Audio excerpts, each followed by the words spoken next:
तो उसने बहुत पहले प्यार से मनाने की कोशिश की, नहीं आप घर आए, मेरी बहन नहीं, ये वो। मैं कहा नहीं सॉरी, मैं नहीं आ सकती अभी। अच्छा।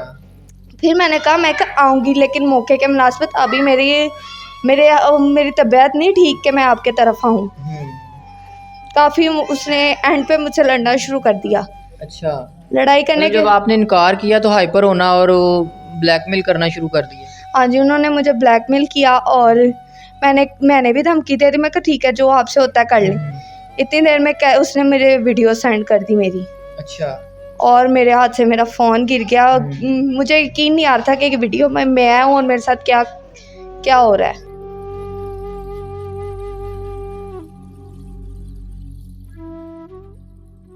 अस्सलाम वालेकुम नाज़रीन, मैं आपका अपना मेज़बान ज़ुबैर राजपूत, और आज हम एक ऐसी बहन के साथ बैठे हुए हैं जिन्होंने अपने घर को सपोर्ट करने के लिए पार्लर बनाया, और आज इनके पास ना इनका अपना घर रहा, ना अपने रहे, ना पार्लर रहा। ये सारा वाक़या है क्या, इन्हीं से जानते हैं और इनसे बात करते हैं। अस्सलाम वालेकुम। वालेकुम सलाम। अच्छा, ज़रा बताइएगा, जिस तरह आपने बताया कि आप एक गरीब फैमिली से ताल्लुक़ रखती हैं और आपने अपने घर को सपोर्ट करने के लिए पार्लर बनाया। ये पार्लर पहले तो बनाया कैसे, और बाद में ऐसा क्या हुआ कि ना पार्लर रहा, ना घर रहा, ना अपने रहे?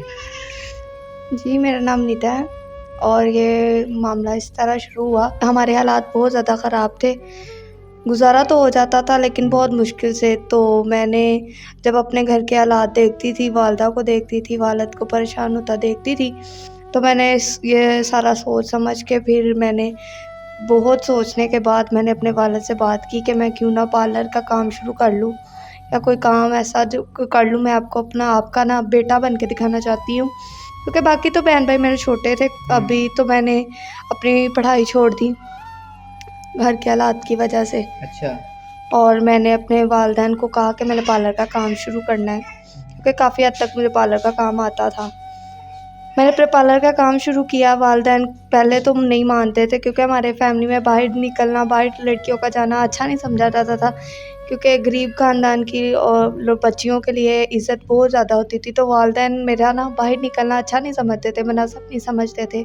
आखिरकार मैंने अपना कशफ से कर्ज़ा लिया। अच्छा, और मतलब आपके पास इतने पैसे भी नहीं थे कि पार्लर को स्टार्ट कर सकें, उसके लिए भी कर्जा लेना पड़ा? तो मैंने कशफ से कर्ज़ा लिया था और फिर मैंने पार्लर का काम शुरू किया। अच्छा। ये इस तरह मामला हुआ कि मैं पार्लर का काम शुरू तो कर लिया, वालिदैन को मनाकर मैं पार्लर का काम के लिए जाती रही बाहर। माशाल्लाह आहिस्ता आहिस्ता आहिस्ता आहिस्ता काम मेरा चलना शुरू हो गया। अच्छा। मेरी एक क्लाइंट थी, वो मेरा काम बहुत ज़्यादा पसंद करती थी जी। वो मेरी रेगुलर कस्टमर और मेरी ना बहनों की तरह मुझे डील करती थी। जब भी आती मुझे यही तनाज़ा करती कि मेरे घर तशरीफ़ लाएं, मुझे अपनी खिदमत का मौका दें, मैं आपकी दावत करना चाहती हूँ। अच्छा। तो मैं तो दोस्ती के नाते मैं कभी इग्नोर भी कर देती, और कभी मैं सोच में बैठती, तो फिर काम की मसरूफियत की वजह से मुझे जाना ही नहीं होता था। तो मैंने सोचा कि क्यों ना मेरी दोस्त मुझे बहुत करती थी कि मेरे घर आए, मेरे घर आए, क्यों ना मैं अपनी दोस्त के यहाँ ही चली जाऊँ। तो मैंने ये सोच कर उसको कॉल की, अपनी दोस्त को, कि मैंने आपके घर आना चाहती हूँ। वो मेरी इस कॉल पे बड़ा खुश हुई, कहती है ठीक है आप आ जाएं। अच्छा। और मैं उसके मतलब उसने मुझे ड्रेस वगैरह समझाया, मैं उसके घर गई। तो घर जाने पर वो घर में जब मैं उस ड्रेस पे पहुंची, उन्हें दरवाज़ा खोला और घर में सिर्फ वो अकेली थी उस टाइम। अच्छा, मतलब घर में कोई भी नहीं था? नहीं, उस टाइम घर पे कोई नहीं था तो उनके। आपने पूछा नहीं आपकी फैमिली किधर है? जी, मैंने पूछा कि आपके बाकी फैमिली, बच्चे, वो लोग कहाँ सारे? और उसने बहाना किया कि ईद की वजह से सारे बाहर चले गए हैं, अपने गाँव चले गए हैं, तो मैं तो सिर्फ तुम्हारी वजह से नहीं गई। अच्छा। तो मैंने कहा अच्छा। मैं फिर उसी भोलेपन में कि शायद ये मेरे से इतना सिंसेयर है कि मेरी वजह से अपने फैमिली के साथ भी नहीं गई। अच्छा। मैंने पानी वगैरह, उसने मुझे जूस दिया ला के, और मैं नहीं जानती थी कि उसने उस जूस में क्या मिलाया है क्या नहीं। जैसे मैंने उसके एतबार में ही आके वो जूस पी लिया। अच्छा। मुझे तो कुछ ऐसा इल्म भी नहीं था, मेरे जहन में भी नहीं था कि ये इसके दिल में मेरे लिए क्या मकारी चल रही है। अच्छा। तो मैंने जैसे वो जूस पिया, उसके थोड़ी देर बाद ही मुझे ना अजीब सा फील होना शुरू हो गया, चक्कर से आना शुरू हो गए, मुझे सब धुंधला धुंधला सा नज़र आना शुरू हो गया। इतनी देर में मैं देखती हूँ कि एक बैठक से ना 3 लड़के निकल रहे हैं, और जो मैं देखती हूँ तो उस टाइम मुझे बिल्कुल होश नहीं थी, और मैं अपनी होश खोए बैठी थी अच्छा। और मैं बेहोश हो गई। फिर आगे मुझे नहीं पता चला। लेकिन इतना होश है आपको कि जब इंटरेस्ट जब 3 लड़के कमरे में इंटर हुए वो आपको याद है? हाँ जी, मैंने ये अच्छा। देखा था कि 3 लड़के एंटर हुए हैं। अच्छा, फिर आगे क्या हुआ? लेकिन मुझे इतनी होश नहीं रही कि मैं ये भी जान सकूं कि मेरे साथ क्या हो रहा है या क्या नहीं। 5 घंटों के लिए मैं तो बेहोश हो गई थी अच्छा। और मुझे कुछ भी इल्म ना था कि मेरे साथ क्या हो रहा है। जो ही 5-6 घंटों बाद मुझे होश आई और फिर मैंने देखा तो कमरे में मैंने अपने आप को और अपनी दोस्त को ही पाया। उस टाइम कोई लड़का नहीं था वहाँ पे। तो आपने क्वेश्चन नहीं किया कि मुझे फील हुआ कि जब मुझे याद है कि 3 लड़के इंटर हुए हैं तो आपने मेरे साथ क्या किया या क्या कुछ फील नहीं आपको चीज़ ऐसी हुई? जी, मैंने उसको बहुत कहा कि मेरे साथ कुछ गलत हुआ है। मैंने 3 लड़के यहाँ पे देखे थे पर मैं चक्कर खा के या बेहोश हो गई थी। मुझे इस टाइम समझ नहीं आ रही थी, लेकिन मैंने तुम्हें बहुत बुलाने की भी कोशिश की, लेकिन तुम भी उस टाइम कमरे में मौजूद नहीं थी। मेरे साथ क्या हुआ ऐसा? उसने फिर यकीन दिलाया कि शायद आपका कोई वहम है, ऐसा वैसा कुछ भी नहीं है हमारे घर में या कोई भी नहीं है मेरे अलावा, आप सिर्फ थकावट की वजह से बेहोश हुई हैं। अच्छा। ऐसा कुछ भी नहीं है। खैर मैं फिर उसके एतमाद में आकर अपने आप को संभाला, जबकि मुझे पता था कि मेरे साथ कुछ गलत हुआ है, कुछ अच्छा फील नहीं हो रहा था मुझे। अच्छा। लेकिन खैर मैंने आखिर तो अपने घर आना था, मैंने अपने आप को थोड़ा संभाला, रिलैक्स किया और मैं अपने घर आ गई। फिर अगले दिन फिर उसकी कॉल आई। अच्छा। तो उसने बहुत पहले प्यार से मनाने की कोशिश की, नहीं आप घर आए, मेरी बहन नहीं, ये वो। मैं कहा नहीं सॉरी, मैं नहीं आ सकती अभी। अच्छा। फिर मैंने कहा आऊँगी, लेकिन मौके के मुनासिबत अभी मेरी तबीयत नहीं ठीक कि मैं आपके तरफ आऊँ। काफ़ी उसने एंड पे मुझसे लड़ना शुरू कर दिया। अच्छा। लड़ाई करने के जब आपने इनकार किया तो हाइपर होना और ब्लैकमेल करना शुरू कर दिया? हाँ जी, उन्होंने मुझे ब्लैकमेल किया और मैंने भी धमकी दे दी। मैं कहा ठीक है, जो आपसे होता है कर लें। इतनी देर में उसने मेरे वीडियो सेंड कर दी मेरी। अच्छा।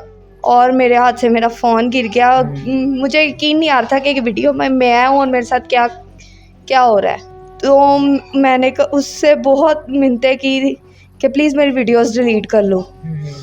कहती है अगर तुम वीडियोस डिलीट करवाना चाहती हो तो तुम्हें मेरे घर पहुँचना होगा इस टाइम। अच्छा। तो मैं सिर्फ वीडियो डिलीट करवाने के लिए उसके घर पहुँची। अच्छा। तो खैर उसने फिर वही डिमांड रखी। अच्छा, उसने मतलब आपके दिल में था कि मैं जाती हूँ एक बार उसे प्यार मोहब्बत से बना के वीडियोस डिलीट करवा देती तो मेरी जान छूट जाएगी। हाँ जी, फिर उसने कहा कि तुम इस तरह करोगी तो फिर दोबारा अगर तुम यही काम करोगी तो तुम्हारी वीडियोस मैं डिलीट करवा दूँगी। अच्छा। और अगर तुमने पुलिस को खबर की तो तुम्हारी वीडियो मीडिया तक मैं शो कर दूँगी। अच्छा, वायरल कर दूँगी। जी, सारा उसने मुझे धमकी देना शुरू कर दी। अच्छा।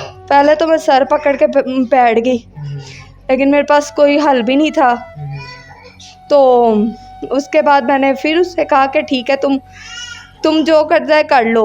लेकिन उसने क्या किया कि मुझसे वही काम दोबारा भी करवाया और मेरी वीडियो भी मेरे वालिदैन की तरफ सेंड कर दी। अच्छा। मैं जैसे ही घर पहुंची, मेरे वालिदैन ने मेरी वीडियो देख ली तो मेरी मामा का बहुत ज़्यादा बीपी हाई हो गया और वालिद भी गुस्से में खड़े हुए और वालिद ने ना मेरी कोई बात सुनी और मार कुटाई शुरू कर दी। अच्छा। कहते हैं कि इसी बात का डर था, हमने इसलिए तुम्हें बाहर निकाला था, उन्होंने हमारी इज्जत ख़राब कर दी। अच्छा। तुम्हारी बाकी बहन भाइयों पे क्या असर पड़ेगा? तो पता है हमारी सिर्फ इज्जत ही थी और मैं इसी बात से डरता था कि तुम्हारे साथ कुछ गलत ना हो जाए, इसी वजह से मैं तुम्हें बाहर नहीं भेजता था। तो आपने समझाने की कोशिश नहीं की कि मैंने ये जानबूझ के नहीं किया, मेरे साथ गलत हुआ है, मेरी आप सपोर्ट करें या मेरे साथ खड़े हों? मैंने बहुत समझाया लेकिन उन्होंने मेरी एक ना सुनी, उन्होंने मुझे बाहर निकाल दिया था।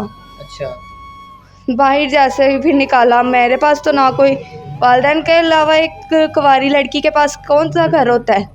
अच्छा, घर से बाहर निकाल हाँ दिया? जी, मुझे घर से बाहर निकाल दिया, कहते तुम्हारी वजह से मेरे दूसरे बच्चे भी ख़राब हो जाएंगे। तो फिर जब बाहर निकाला तो फिर कहाँ गई आप? सबसे पहले तो मैं फुटपाथ पे बैठी रही अच्छा। और शायद वालिद के दिल में या वालिदा के दिल में तरस आ जाए, घर बुला लें, लेकिन वो अपने जगह वो भी ठीक थे, लेकिन उन्होंने घर नहीं बुलाया। मैं फुटपाथ पे बैठी रही, फिर लोगों की हुडिंग शुरू हो गई, लोग आते जाते बातें कर रहे। मैं वहाँ से उठी, हॉस्पिटल में जाके रात गुजारी अच्छा। और बड़ी मुश्किल रात वो थी मेरे लिए, किसी की आमद से कम नहीं थी वो मेरे लिए रात। अच्छा।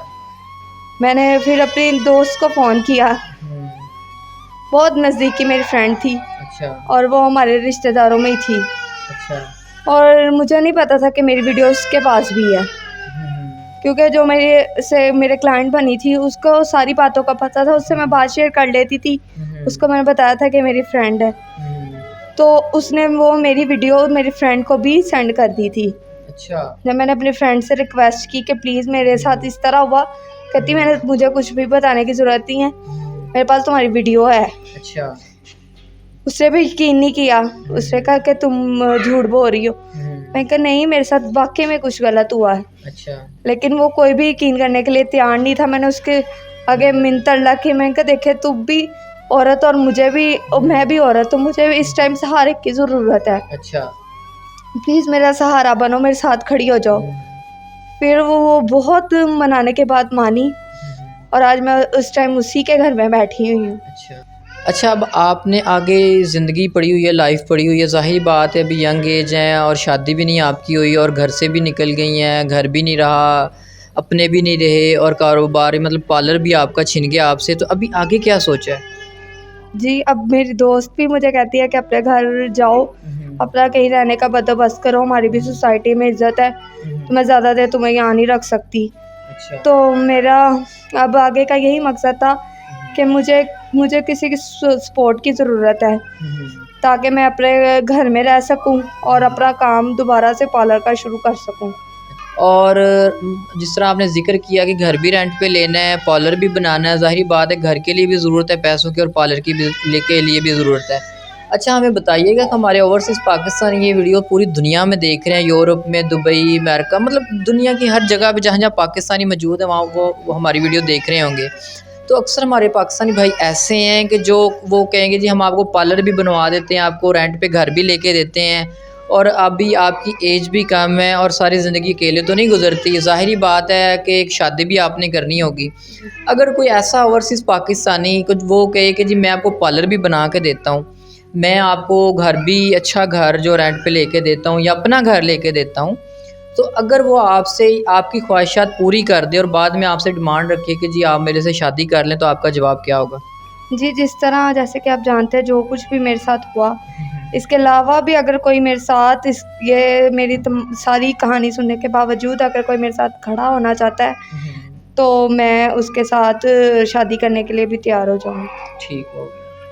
तो जी नाज़रीन, आपने बहन की कहानी सुनी है, इनकी यही रिक्वेस्ट है और यही फ़रियाद है कि इस टाइम इनका आपने एक मिसाल सुनी होगी, ना घर का ना बाहर का इंसान, तो इसी सिचुएशन में ये मौजूद हैं कि ना इनका कोई घर रहा ना बाहर का इनका सिस्टम कोई, अभी आर्ज़ी तौर पे अपनी एक फ्रेंड के घर पे रह रही हैं। इनको रहने के लिए फ़ौरी तौर पर घर की ज़रूरत है, रेंट पे इन्होंने घर लेना है और अपना कारोबार दोबारा से शुरू करना है ताकि अपनी ज़िंदगी को ये गुजार सकें। तो नाज़रीन, इनका ये भी कहना है कि अगर कोई ऐसा ओवरसीज़ पाकिस्तानी जो इनको सपोर्ट करेगा, इनके पार्लर बनाने में मदद करेगा और इनको घर वगैरह और बाकी ज़रूरियात ज़िंदगी इनका पूरा करता है और इनका इत्मीनान को जीत लेता है, तो ये शादी भी करने के लिए तैयार हैं। तो नाज़रीन, मज़ीद हमारे चैनल पर मज़ीद वीडियोज़ देखने के लिए हमारे चैनल को सब्सक्राइब करें, शेयर करें, दुआओं में याद रखिएगा, अपना ख्याल रखिएगा। अल्लाह हाफ़िज़।